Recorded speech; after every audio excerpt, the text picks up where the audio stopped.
gentlemen, it's time for the BS Extravaganza Football Forum. I'm Scott. I'm Volunteers, Brandon. We're going to talk a little bit about the upcoming games that Tennessee's got. They've got 3 more, Scott. 3 more left under Phillip Fulmer. Right. And if they can win out, they possibly become eligible for a bowl game, whether it be the Tulip Bowl or whatever bowl game that. At first, I was hoping, we were looking bad. I didn't want us to play in a bowl. But since Fulmer's on his way out, it would be awesome to win these next 3 games and to go in and win a bowl game and send him out on a good note. Yeah. And I think the guys are going to be fired up. You might see a energized Tennessee team out there that's ready to go, ready to prove that they can win out for Fulmer. And we're not going to do any more football pick videos for Tennessee. This will be it. Then if they make a bowl game, we'll do a video on that. We'll do a wrap-up video at the end of the year. But I'm just going to go ahead and say all 3 games we're going to win. Plain and simple. We're going to win. We're going to beat Wyoming, Vanderbilt, and Kentucky. And if we're lucky enough to get picked for a bowl game, which I hope we do, I hope we win that one. Absolutely. So, Scott, tell us just a little bit about some of the stuff. He read the newspaper today where we live, how some of the people feel about Fulmer.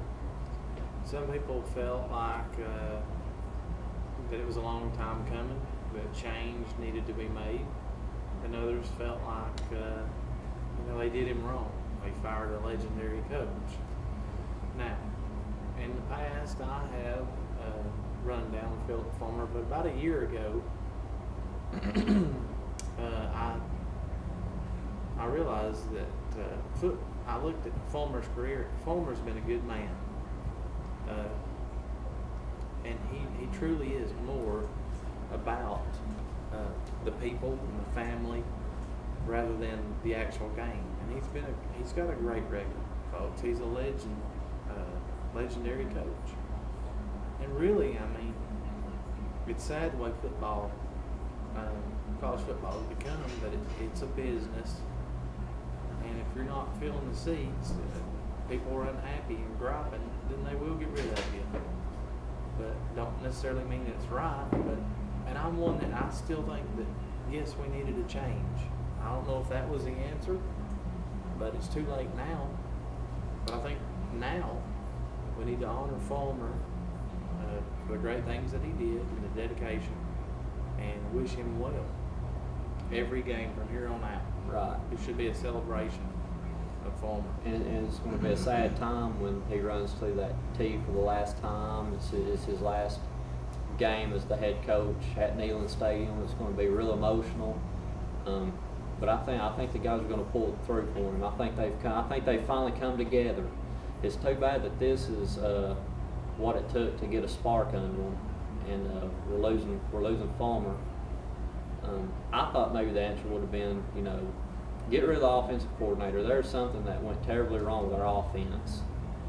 I'm not convinced that it was all Fulmer's fault. I think that maybe this new system that Dave Clawson was running was not working.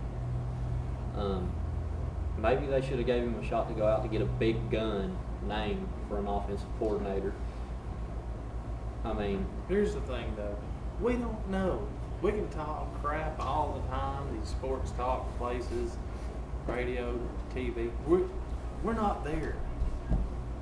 We don't know.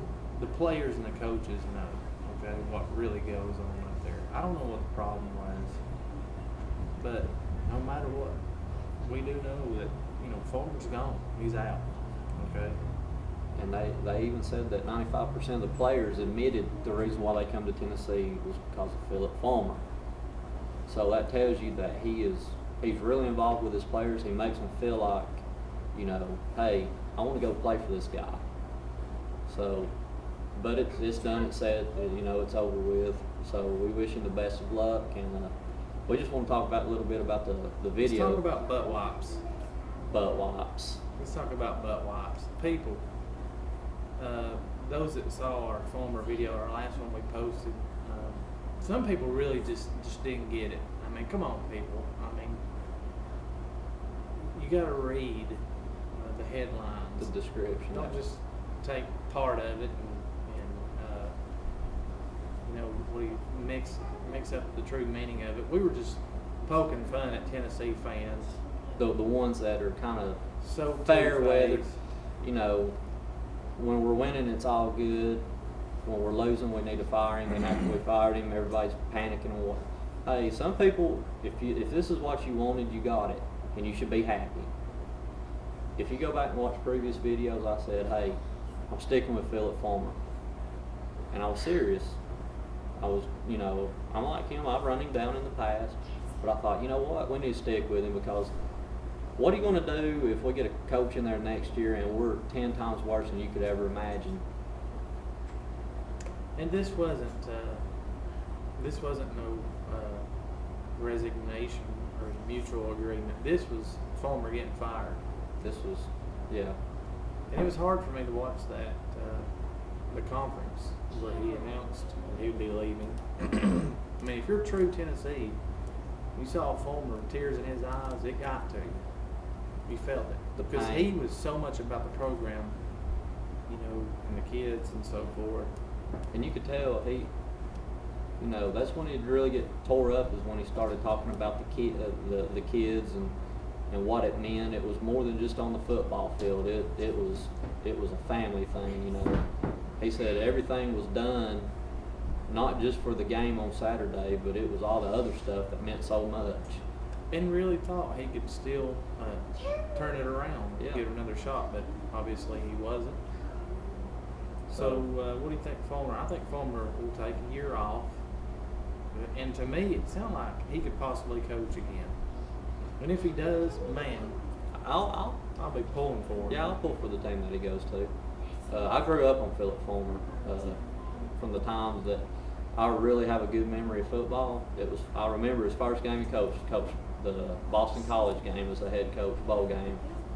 And then, it seemed like our football program started picking up after that. We ended up winning the national championship in '98.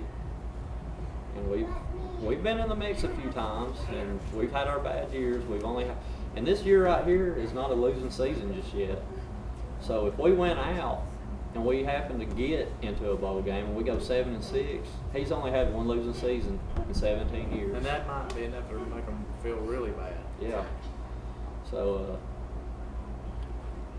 if you want to see what we got to say about a new coach, who would you like to see as a new coach, and a couple other things maybe, click on our part 2 video. And we got some ideas. Check us out.